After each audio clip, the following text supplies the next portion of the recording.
پیارے رسول صلی اللہ علیہ وسلم نے فرمایا، اپنے بچوں کی زبان سے سب سے پہلے لا الہ الا اللہ کہلواؤ اور موت کے وقت کو اسی کلمے لا الہ الا اللہ کی تلقین کرو۔ اپنے بچے کو سب سے پہلے لا الہ الا اللہ کہلواؤ۔ اللہ کے نبی ہے، بلکہ ساری انبیاء علیہ الصلاۃ والسلام ہے، سبھی نے اس چند روزہ زندگی کے بارے میں ہمیں یہ بتایا کہ یہ دراصل اخروی زندگی کی تیاری کے لیے ہے، اور یہ اس کی تمہید ہے۔ یہ دنیاوی زندگی اخروی زندگی کی تیاری کے لیے ہے اور اس کی ایک تمہید ہے۔ اور پھر یوں کہ پھر سارے مسئلوں سے بڑا مسئلہ یہی ہے ہونی چاہیے ایک مسلمان کے ہاں کہ اسے آخرت کی فکر ہونی چاہیے۔ اور بچوں کی ذمہ داریوں میں سب سے بڑی ذمہ داری یہ ہے کہ بچوں کو بچپن ہی سے اسی فکر پر، اسی بنیاد پر، اسی دینی تربیت پر اسے کھڑا کیا جائے۔ یہ ماں باپ پر اولاد کی سب سے بڑی ذمہ داری ہے۔ اس لیے کہ جب سارے پیغمبروں نے بتلایا، اللہ کے نبی صلی اللہ علیہ وسلم نے خاص طور پہ اس کا اہتمام فرمایا کہ دیکھو یہ دنیاوی زندگی ادھر حقیقت آخرت کی زندگی کا تیاری کا نام ہے۔ یہ اللہ نے دی اس لیے ہے کہ کون اپنی آخرت کتنی بڑھیا کر لیتا ہے، کتنی سنبھال لیتا ہے۔ زندگی وہ ہے اور یہ اس کی ایک تمہید ہے، اس کی تیاری کے لیے ہے۔ جیسے آدمی اپنے مستقبل بنانے کے لیے ایک عمر تک تیاری کرتا ہے اور پھر سمجھتا ہے کہ میرا اب مستقبل اچھا ہو جائے گا، وہ کے جی سے لے کر اسکول تک اور پھر کالج تک اور پھر یونیورسٹی تک، ظاہر ہے اسے اپنا مستقبل بنانے کی تیاری بناتا ہے کہ یہ ہماری مستقبل کی تیاری کے لیے۔ باپ کی بھی یہی چاہت ہوتی ہے اور ماں کی بھی یہی توجہ ہوتی ہے کہ بچے کا مستقبل اچھا ہو جائے گا۔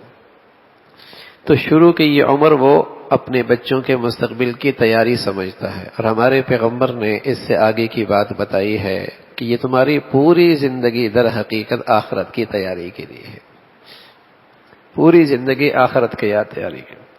اور ظاہر ہے وہ بچہ جب اپنے مستقبل کے لیے ماں باپ کی فکر پر اپنی تیاری میں لگا ہوتا ہے تو بس اوقات بہت سارے موقع پہ وہ اپنی بہت سی خواہشات سے اس پہ دستبردار ہونا پڑتا ہے، دستبردار ہونا پڑتا ہے۔ میں پڑھ لو نا، پڑھ لو، اب یہ آرام کا ٹائم نہیں ہے، نیند کا ٹائم نہیں ہے، یہ تقریبات کا وقت نہیں ہے، یہ خوش پڑھ لو میاں، کچھ اچھے ہو جاؤ گے، سب ہے، سب کی یہ فکر ہوتی ہے۔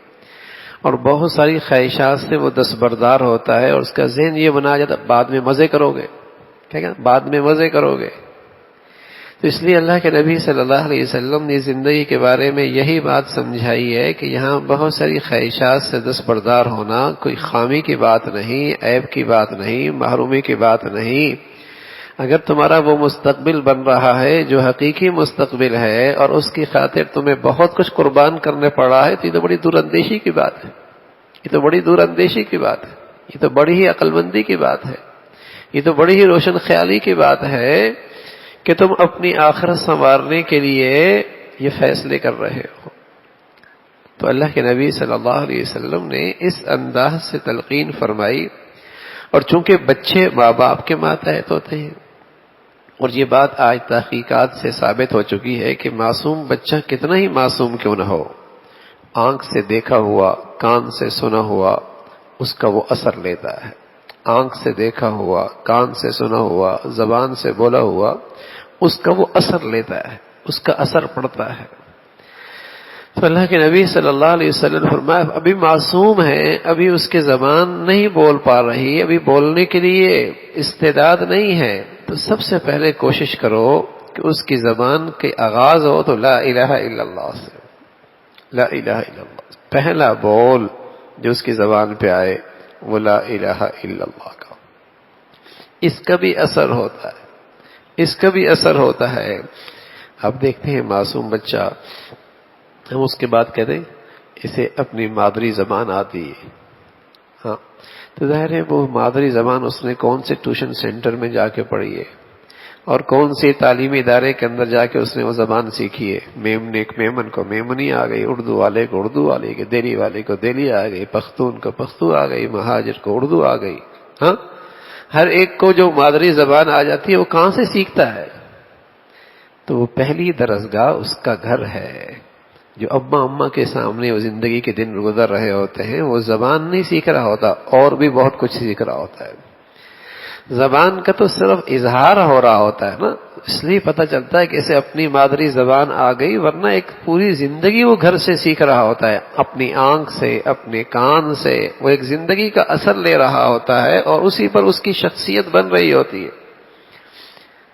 تو رسول اللہ صلی اللہ علیہ وسلم نے بتایا کہ بچپن ہی میں ایسی فضا بناؤ، ایسا ماحول بناؤ، کم از کم درجہ، یعنی اس گھر کی درسگاہ کا جو ایک فرض کے درجے میں ایک ماں باپ کی ذمہ داری ہے. فرض کے درجے میں اس گھر کی درسگاہ کے متعلق جو فرض کے درجے میں ذمہ داری ہے وہ اتنا ہے کہ کم از کم اس چار دیواری کے اندر گناہ کرنا مشکل ہو جائے.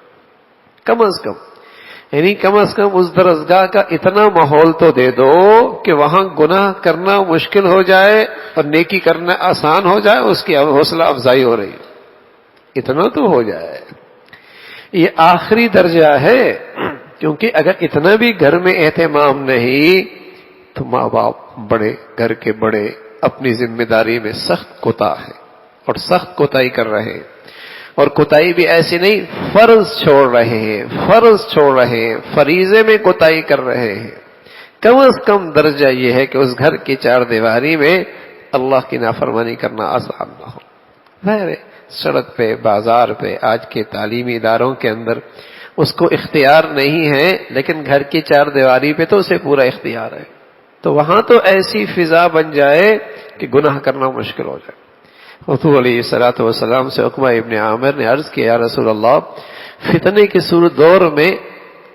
کے دور میں نجات کا راستہ کیا ہے کہ فتنوں کے شر سے ہم محفوظ رہیں؟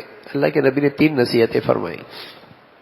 فرمایا املک لسانک وابکی علی خطیئتک ولیسع بیتک. ایک تو فرمایا املک لسانک، اپنے زبان کو قابو میں رکھو، اسے احتیاط سے استعمال کرو. کیا کہہ رہے ہو، کتنا کہہ رہے، اسے زبان کو قابو میں رکھو. املک لسانک.